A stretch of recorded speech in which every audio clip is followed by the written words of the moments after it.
Hey guys, what's going on? It's Amy. Thank you so much for joining me. I hope you're all having a wonderful day. So, if you haven't subscribed to me yet, I would love for you to do so, and please click that bell so that every time I make a video, you'll be the first to know. And if you like this video and others, please give them a thumbs up and help me out. And I'd love to hear anything you have to say in the comment section as always. So, I'd like to talk to you about Jodi Arias.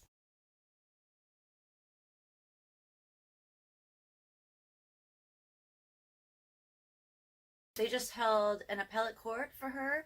Her attorney has filed an appeal on the grounds of Juan Martinez, the prosecutor in that case,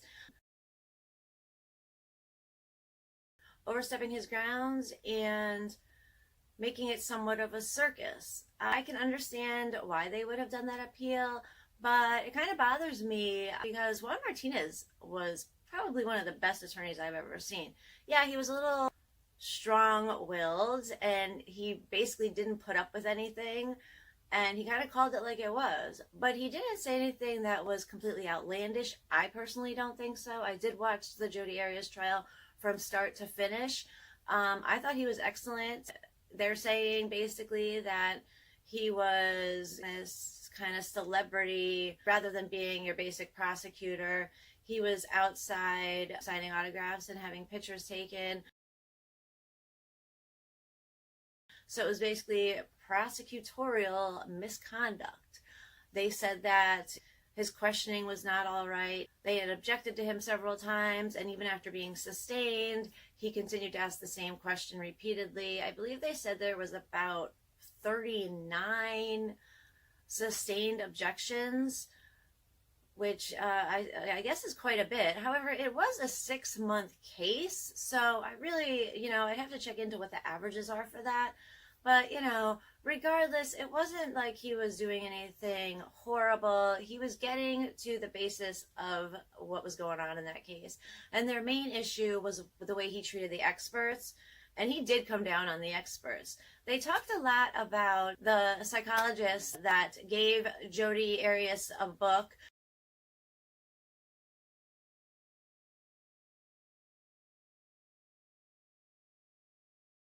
And Juan Martinez was saying that he was giving her gifts and therefore, saying that he was using his feelings for her rather than the basis of the trial, which they took completely out of context, I believe, based on what I saw at the court.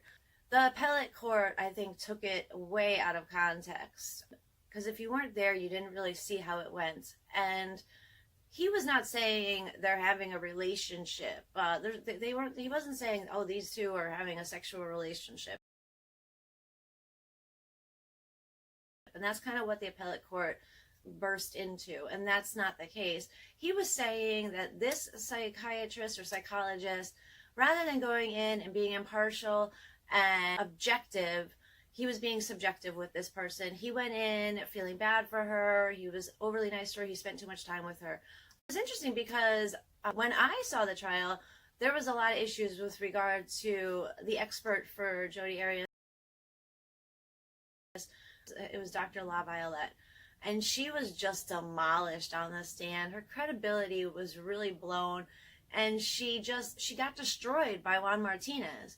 So regardless of the way he behaved, he made her out to be very discredited. So I don't think it matters. He was still in the right, regardless of how he may have gone about it. She did walk in saying to Jodi Arias, how I feel so sorry for you and whatnot. Not objective at all. So I was kind of confused at why they were pushing so hard about the other psychologist being attacked when she was clearly the one that he really went into her emotions towards Jodi Arias. And I watched that case and I absolutely agreed with him.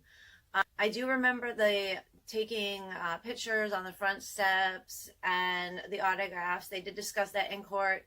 I believe he mentioned that it had only happened once or twice. I think he even apologized about it, and they talked to the jury to make sure, or they discussed it to make sure none of the jury members saw any of this and what have you. And the basic gist is, does the prosecutorial misconduct rise to a level that would overshadow the evidence at hand with this case? And I would say clearly not. So I would seriously hope that the appellate court did not agree to this appeal, because there was a lot of evidence against Jodi Arias. I mean, she actually admitted that she killed him. So it's really, what reason do you believe it happened for? It wasn't, she's saying it was self-defense because she was a battered woman. There was no proof of that whatsoever. Yeah, maybe he talked down to her a little bit, but that's kind of what she seemed to enjoy. It was a very weird relationship. Nonetheless, I'm hoping the appellate court sticks with the verdict at hand and doesn't take the appellate side, Jodi Arias' side, and agree that Juan Martinez rose to a level of misconduct that could overturn this verdict, because that's just not the case where this should be happening. I certainly hope not. Juan Martinez was a great prosecutor. You know how many people loved him? And it was because of the way he just didn't take any crap. He just went for it. I thought that was awesome. I suppose if I was on the other side, rooting for the other team, if you will, then I would probably really hate him. But I would hate him because he's so damn good at his job. So there's that. We'll see what's going on. I'll definitely probably get back when I find out what the result of that appellate court hearing is. Hey guys, so I have to actually interrupt my own video. I have to argue against my original opinion. This is a little bit of a surprise to me, believe me. So in doing some research, I've learned a few things that I did not realize that maybe could become a problem with the appeal. It turns out that Juan Martinez is not just a little bulldog in the courtroom scaring the witnesses and the defense alike, with good reason, because of his just come at you questioning and the way he behaves. But also, it turns out he is scaring the women in his office and many other places apparently as well. I would have never guessed this. And, I'm always saying that I can't stand it when people say, we would have never expected this guy to do this or that or whatever. And I always think, those are the guys that you should assume are doing it. So you can never say, I would never have expected. Well, I'm saying it. I would have never expected to hear the stuff that I am learning about Juan Martinez in a million years. So apparently Juan Martinez has claims of sexual harassment going back 30 years. 30 years. Basically, his entire attorney career, he has been sexually harassing women all over the place. I had no idea. And it's unbelievable to me. I hope this doesn't change anything with the appeal. It is crazy because, he is a great prosecutor. He's good at what he does. So he's a great prosecutor, just not a great human being, it turns out. I found out a lot about Juan Martinez and his past, his inappropriate behavior going back the 30 years, and also some inappropriate behavior that happened during the Arias trial. So the inappropriate behavior during the Arias trial, I would hope, will not let a convicted murderer that admitted to stabbing this man repeatedly, to slitting this man's throat, to shooting him in the head, to dragging his dying body, to throwing him in the shower, to cleaning up the area, to lying about all sorts of things, to getting herself involved in the case so that she can throw them off, to doing all these crazy things, making up several different stories until she finally admits somewhat that she did it, and then also saying that she did it because of self-defense on the grounds that he was treating her poorly, and also that he was now a pedophile. The pedophile thing, horrible to accuse somebody of. I can understand she's saying, yeah, he was demeaning to her, but she did seem to be accepting of that and actually asking for it and allowing it. Not to sound terrible, but she was okay. She was encouraging that behavior, and now she's trying to use that against him. So let's hope that the way Martinez behaves, unrelated to Jodi Arias, does not get her a second chance. The irony in this whole situation is quite astounding. So let's just discuss these different claims that have been made against Juan Martinez. I'm going to give you a list of different things. So let's start with the Jodi Arias case and the things that happened there, and then we'll talk about some of the earlier issues that he's had as well. So for the Jodi Arias case, number one is his behavior to the female defense attorney Wilmot. I believe I'm saying her name correctly. Attorney Wilmot. This was actually mentioned during the appellate court hearing. I wouldn't consider this a huge red flag. Just jabbing at the defense lawyer. Very inappropriate, not okay. But this is the one they mentioned at the appellate hearing. Apparently at one point at the bench, Juan Martinez made a comment that, "I'd hate to be your husband."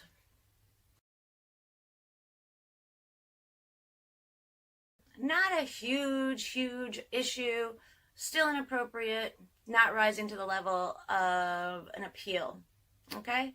Number two, Marlin Knox. Marlin Knox was a court reporter for the Jodi Arias case. Juan Martinez was constantly making inappropriate comments to Marlin Knox. He was making comments regarding her appearance in general, the clothing she was wearing, specifically commenting about the skirts she would wear, basically just making her feel uncomfortable on almost a daily basis. So that is a pretty horrible situation for Marlin Knox, having to come in as the court reporter and deal with this on a regular basis. It is horrible to have to deal with someone treating you badly at your job, and especially when they have a status that's high up like that and you really can't do much about it.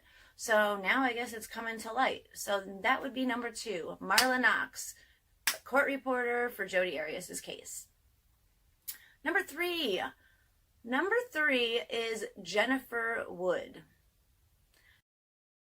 Jennifer Wood was a blogger for the Jodi Arias case. This would not rise to a sexual harassment situation, but it would be an issue as far as prosecutorial misconduct. So this one, I think, could rise to a level for the appellate court to consider. Jennifer Wood was a blogger for the Arias case, and apparently Juan Martinez and her started up a relationship. The relationship actually lasted for several years. So that doesn't make him sound like this big hound dog that he is with regard to sexual harassment. He should not be interacting with people that are part of the case by any means, especially during the case. The biggest problem is that he actually leaked information to Jennifer Wood for her blog, specifically telling her about the one jury that was a holdout for arriving at a verdict. So that is a big problem. That could be a cause for appeal. He should not be involving her in that situation and should not be leaking that information. I don't know if that would be good cause to let a murderer out, but it would be a good argument in the very least. So Jennifer Wood, that is number three. Number four is a dismissed jury member. So there was one juror that was dismissed at some point during the trial. And again, this does not necessarily cause Juan Martinez to look bad, but it is an interesting situation where the juror, after being off of the jury, began contacting Juan Martinez, asking him for lunch and dinner dates, which is quite interesting. I do not know that he responded back. I'm looking into that, so I will see, but I don't know that he was. The biggest part was she actually sent him nudes, supposedly unsolicited nudes. So again, Juan Martinez did not cause all of this, but we don't know if it was encouraged and if he responded. So that's an interesting one. That is number four, the dismissed juror. That is all I know about the juror that was sending him unsolicited, supposedly, pictures and what have you. If anybody has any more information on this, please let me know. Put it in the comments, send me a direct email, whatever you want to do. I would love to know who this juror is, and I'm going to look further into it. But if you know, please let me know. I would love to know more about this situation and who does that. But moving on. Number five is the court employees. Apparently the court employees were not a problem for Juan Martinez. He chose to sexually harass them with demeaning and lewd comments. Apparently this was a fairly regular situation. Juan Martinez harassed the junior county court attorneys, also the interns, the clerks, the court employees as a whole. So sounds like any females that crossed his path would hear some kind of lewd comments from him. This was a regular thing, but he's such a great prosecutor. Apparently people just look the other way because he's on top, and I guess he considered them to be lower than him. I don't like this anymore. And I loved this prosecutor. I thought he was awesome, and now I'm disgusted. I really am. Women do not feel complimented by these disgusting comments. They don't, ever. And if you're using it as an excuse to have the higher up and the control, it just makes you look like an asshole. And that's all there is to it. So that's that is Juan Martinez's behavior during the Arias case alone. Just the Arias case alone. There is a plethora of issues there. I don't know if the appellate court is going to dig into all of that information. It wasn't brought up in court. I don't know if they have, they maybe don't have time to discuss every single little thing that was done. So that might be in the report. I'm going to have to look in and see if I can find the report. So we'll just wait and see what happens with the appeal. As far as other things that have happened in those 30 years, let's talk about in 1991, there was a written reprimand on Juan Martinez. And the quote from his supervisor that really stuck out to me was when he said, "It is time that this behavior cease once and for all. It is time that this behavior cease once and for all." So apparently this was a well-known fact, right? I mean, the supervisor in the reprimand is saying, hey, this finally has to stop. You've got to really stop now. And that was back in 1991. So clearly he did not stop. There was an ethics complaint that was 18 pages of detailed complaints by different women explaining what he has done, what they have gone through, what he has said to them, how inappropriate this man was at that point. So just think, this could have been stopped. I mean, this is a great prosecutor. He's great at his job. But if you're great at your job, that doesn't give you the right to treat people like trash. And then to have nothing really happen is the reason this would continue going. Let's just go through some of the complaints that he had in the past. Number one, several legal clerks had some issues. One particular legal clerk said that he had been making several inappropriate comments to her on a regular basis. He had said that he wanted to climb her like a tree. That in itself is cause for serious action. That is so inappropriate. It is not okay. That is not okay to say to anyone. I mean, and this poor girl had more than one instance. That's just one of the highlighted things. Another woman, also a clerk, number two, legal clerk. She said that he had asked her to go to Vegas with him. He said that he would guess the color of her underwear. So that's interesting. Other comments. Number three, other comments. Other comments were, I'd love to see the inside of that skirt. Leave your husband for me. Things like that. Number four, the women would warn each other. So the women said, the women that worked in the office with him said that they would actually warn one another if he was heading their direction. The women would hide behind their cubicles so he wouldn't see them. They would run to the bathroom so they would hide from him. This man had these people so terrorized that they had to warn each other and run away from him. That is saying a lot. I mean, I have been in uncomfortable working environments, hostile working environments. Things have happened. And, you know, I can't imagine on a regular basis, actually, I can imagine on a regular basis, feeling uncomfortable and having to get away. But an entire group, an entire office of women that have to hide and warn each other, it's despicable. And for him to be able to continue doing this is crazy to me. I don't know, 1990, 1991, all this stuff was going on, which led to the 91 reprimand. He would, you would think he'd at least be dropped down in status. He would potentially even be fired for this type of situation. Maybe relocated, put in his own office, not allowed to communicate with these women or any women,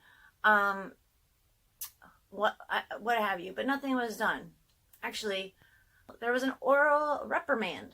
He was orally reprimanded for spending too much time around the women in the office. So he was talked to about bothering them. So obviously the women had complained, and a supervisor did talk to him about steering clear of the women in the office. So apparently that went well. Number 4, the supervisor's inability to act. People want his supervisor to actually resign from his position because they feel that he did not do an adequate job in taking care of this situation. Which obviously he did not, since we have this going back 30 years and we still are seeing problems even in the actual courtroom of some of these instances. And we only had this brought to light because of the Jodi Arias case. We don't know what happened in other cases, but we'd have to assume that, I would assume that he's doing the same thing regardless of which case he's in. And it's actually, if you think about there's so much irony in this case. For one thing, it's the Jodi Arias case that really put Prosecutor Martinez in the limelight. I didn't know who he was until then. If you didn't live in Florida, you wouldn't know who he was, I would imagine. But then people knew who he was. People thought he was amazing. People started Googling him and wanting to watch him in action, interviewing and interrogating these witnesses and what have you, because it was entertainment. It really was entertaining to watch the way he went after these people. I did that. I find it very interesting, especially when he was interrogating or questioning Jodi Arias on the stand. It was interesting to watch him because he was really good at it. But then ironically, it is now the Jodi Arias case that is bringing all these horrible things to light. It's because of the Jodi Arias appeal, for one, that is causing people to look at Juan Martinez now. It is because of the Jodi Arias case, it seems, that his files are now being really looked into, that he has had investigations into his conduct and what have you.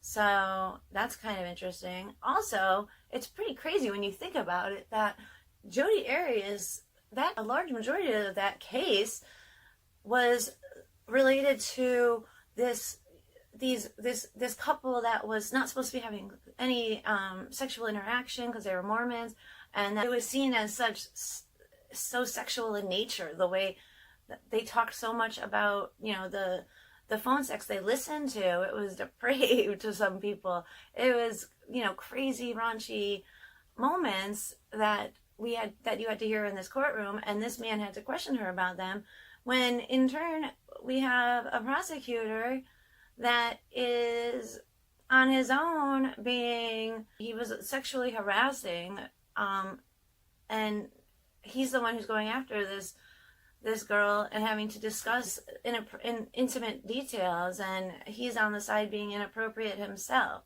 I find the whole thing just very, very strange and so ironic. That's all I can say about this whole thing. Very, very ironic. The whole thing. Crazy ironic. So, people want the prosecutor to resign because of the way he handled or did not handle Juan Martinez with all of the allegations, that were claimed against him stemming back all this time. So, I guess at this point, the supervisor has not been able to comment, or he says he can't comment because there's been an ongoing investigation into Juan Martinez. The supervisor of Juan Martinez has been known to say that Juan Martinez is still an excellent lawyer. He has put dozens of criminals in prison, including high-profile murderers. He has always been a workaholic that's spent late days, evenings, and weekends preparing for his cases, and that the younger attorneys have always looked up to him. But nobody's questioning that. He is a good lawyer. You can see that when he's in the courtroom. He is a no-holds-barred lawyer that really goes at the jugular. And that's good, and that's a good lawyer. He is doing what he can as a prosecutor to put the bad people away. And he did put Jodi Arias away. And yes, she was a bad person. I'm sorry. She was a murderer, and he put her away. Let's hope now that his behavior outside of the courtroom, or even in the courtroom that we don't know, that we didn't know about, quietly in the courtroom, hopefully that behavior doesn't cause for an appeal. This is actually pretty bad for the justice system as a whole, I believe, because like I've said several times, I'm probably getting annoying with it, Prosecutor Juan Martinez is a very good attorney, and he has put many people that deserve to be in prison. So now that we could potentially lose a great attorney that is good for this justice system, because even though he's a great attorney, he is treating women horribly, and that is not okay. And with that said, that's it for me. I'm going to look further into the Juan Martinez case and the Jodi Arias appeal, and I will definitely be back when I know more. But please let me know what you guys are thinking. If you know any more information, please let me know it. Put it in the comment section or send me an email. You can send an email directly to me at mindsquashers@gmail.com. I know the name's pretty lame. I don't remember using that, but we're going to go with it. I know the email's pretty lame. But, so there you go. I love to hear from you guys. I hope you like my video. I hope you're sharing my video. I love the support that I'm getting so far. It's early on, and it's been really fun so far. I hope that you guys have been enjoying my videos. I hope you continue to watch, share, subscribe. Please subscribe. Please get your friends to subscribe. Let's have a whole subscribing party for Mind Squash. I'm Amy, and I will see you later, and have a wonderful day as always. All right, thanks, guys. Bye, guys. Thank you.